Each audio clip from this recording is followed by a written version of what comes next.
Welcome to the Deep Dive. Today we're looking at a really fascinating period that transitioned from the 1990s into the 21st century. hmm It was defined by this kind of dual anxiety, wasn't it? You had the cultural critique, especially in music, and then this looming technological panic. Absolutely. We're digging into that today, looking at how 90s music reflected what was going on in society, the issues, the angst, And then, and then how that all seemed to just pivot into the Y2K scare. We've got some great sources, timelines, music analysis, the whole lot. The mission is really to unpack that shift. okay, sounds good.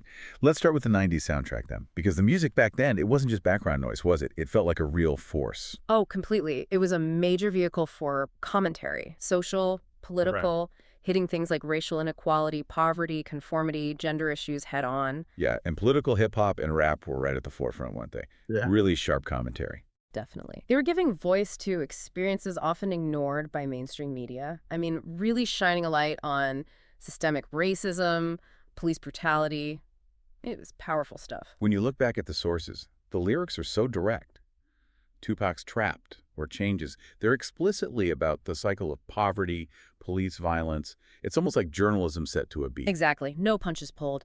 And then you have NWA's Fuck That Police. Incredibly controversial, obviously, but just a raw expression of anger and a direct challenge to authority. And it wasn't just talk, right? The sources mention albums like Ice Cube's America's Most Wanted actually spurring activism. Yeah, these messages resonated deeply. They weren't just consumed, they mobilized people. It was a really significant cultural force. And running parallel, you had this whole other waves of, I guess, frustration coming from the rock scene. Uh-huh. Grunge, Nirvana, Pearl Jam. That whole sound really tapped into the alienation, the skepticism of Generation X. A different kind of angst. Very different. More internal, maybe. It was a reaction against the sort of materialism of the 80s. It channeled that feeling of disillusionment. So what were the main themes there? Conformity, mental health. Yeah, challenging materialism, government apathy, definitely mental health struggles, teen anxiety. It made being anti-consumerist, well, almost cool, mainstream even. But here's a question. How much of that was, like, genuine political critique versus maybe just a cultural style? Yeah. Did it really change things policy-wise? That's a good point.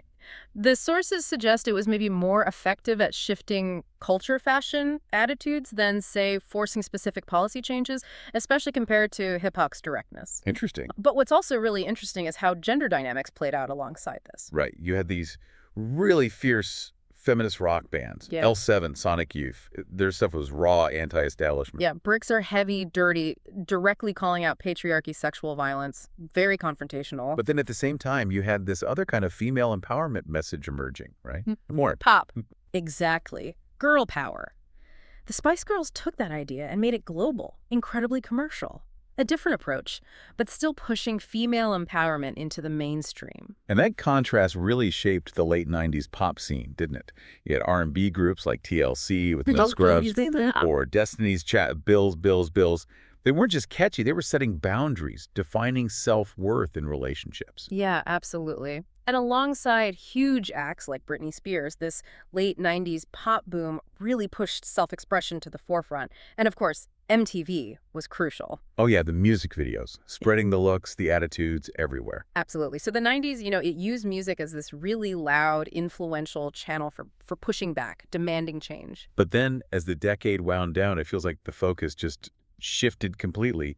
We found a new thing to worry about. Our own technology, yep. The Y2K scare. I remember that. The intensity of it. Suddenly, it wasn't about social justice.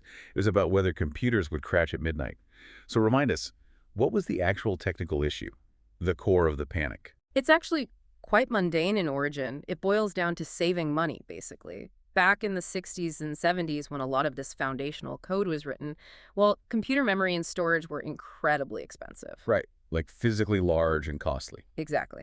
So to save just 2 digits of space per date entry, programmers used only the last 2 digits for the year, 68 instead of 1968. And they figured, these systems will be long gone by the year 2000. Pretty much. Alan Greenspan, the Fed chair, even admitted he was one of the culprits. They just didn't foresee these legacy systems sticking around for decades. But they did. So the big fear was that when the clock ticked over from 99 to give over, computers would read Zillow as 1900. Precisely. Or just crash. And depending on the system, a bank calculating interest, a hospital managing patient records, air traffic control, that could range from inconvenient to catastrophic. The warnings got pretty extreme. I remember reading some dire predictions. Oh, yeah. One source quotes the U.S. Deputy Secretary of Defense calling it the electronic equivalent of the El Nino. Global chaos predicted. And the cost to fix it? Huge. Estimates were up to $308 billion worldwide. Wow. And the public reaction, the fear, it was almost a phenomenon in itself. It really was. People were selling Y2K survival kits. There were warnings to stockpile cash, food, water. Like a digital apocalypse was coming. Some groups genuinely prepared for that. Survivalists stocking up on firearms, generators, convinced society would collapse when the computers failed. It tapped into this deeper anxiety about technology and how much we rely on it, right? Yeah, definitely. But okay, there was a massive global effort to fix it. What did they actually do? What were the main solutions? There were basically two main approaches, balancing cost and how permanent the fix needed to be. The first was the ideal but expensive one, date expansion. Which meant? Actually going into the code and changing all the 2-digit year fields to 4 digits. Very thorough, very time-consuming, very costly. Okay, so what was the cheaper option?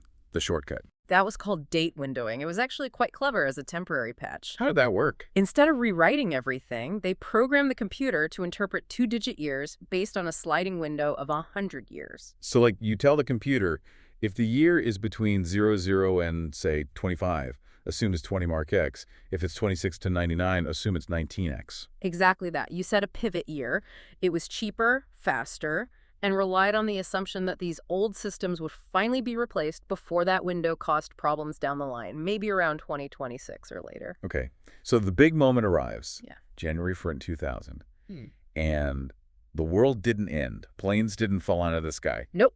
Few major errors actually happened, which of course led to this huge debate. Was the $308 billion effort justified, or was the whole thing overblown? Right, the Y2K bug was a myth argument. Well, it wasn't entirely smooth. There were glitches, some quite funny, some a bit more serious. Give us some examples. What actually happened? Okay, a classic one. The U.S. Naval Observatory's website, which keeps the official time, briefly showed the date as January 1st, 1900. 19,100. Wow. Yeah, a double-century error somehow. And remember that video store in New York? A customer got a bill for $91,250. Oh. The system calculated the late fee based on the tape being 100 years overdue, from 1900. That's incredible. Any more serious ones? Well, Godiva Chocolatier's cash registers failed across the U.S. In Japan, some radiation monitoring equipment at a nuclear power plant failed, just for a few seconds. But still, worrying. And didn't some things happen before the rollover? Yes, some pre-glitches showed the problem was real. In Sweden, police computers at airports couldn't issue temporary passports for a bit.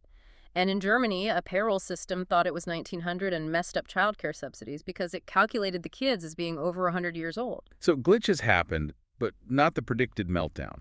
The debate then becomes, did the massive effort prevent the meltdown, or was the threat just exaggerated? Exactly. Skeptics point out that countries like Russia and Italy spent way less on fixes and seemed okay. Supporters argue the $300 billion was the reason disaster was averted.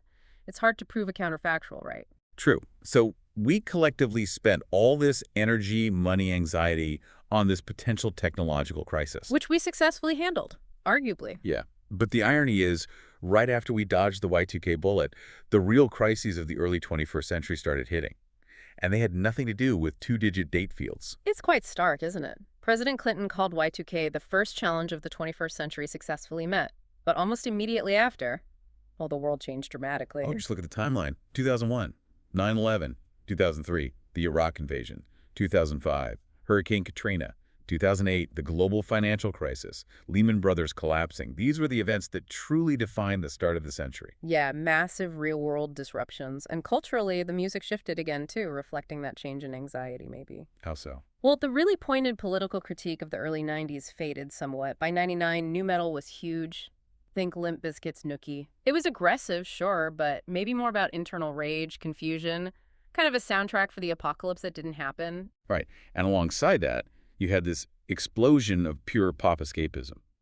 Britney, Ricky Martin, Destiny's Child dominating everything. A definite pivot, less external critique, more internal angst, or just pure pop fantasy. And underneath all that, another huge shift was happening, almost silently. The digital revolution in music itself. Right. MP3s, Napster, file sharing. Even as engineers were fixing old code, the way we consume music was being completely transformed. That groundwork for streaming for the digital future was being laid. Arguably a much bigger long-term disruption than Y2K. So summing up then, the 90s uses music to really wrestle with social issues right out in the open. Yeah, a decade defined by cultural critique through its soundtrack. But the turn of the millennium itself gets dominated by this fear of technological collapse and this massive, successful effort to prevent it. Correct. And that leads to one final, really fascinating point from the sources we looked at. It's about preparedness. Go on. All those redundant networks, the backup systems, the contingency plans that companies and cities put in place for Y2K, particularly in major hubs like New York City. Yeah, they spent fortunes on that. Well, the findings suggest that this intense preparation, this hardening of infrastructure, it may have unintentionally helped the city cope with a different kind of crisis just 20 months later. You mean 9/11? Yes. The sources suggest that the robustness built into the systems for Y2K things like the subways, the phone networks, financial systems, helped them continue functioning or recover faster after the attacks. They weren't preparing for that, obviously, but the preparedness paid off in an unexpected way. Wow. That's quite something to think about. It really is. It leaves you, the listener, with a provocative thought, doesn't it? We poured resources into averting a predicted disaster that mostly didn't happen. Yet that very preparation might have been crucial in navigating an unimaginable real disaster soon after. What's the real value of being prepared, even when the threat you prepared for changes?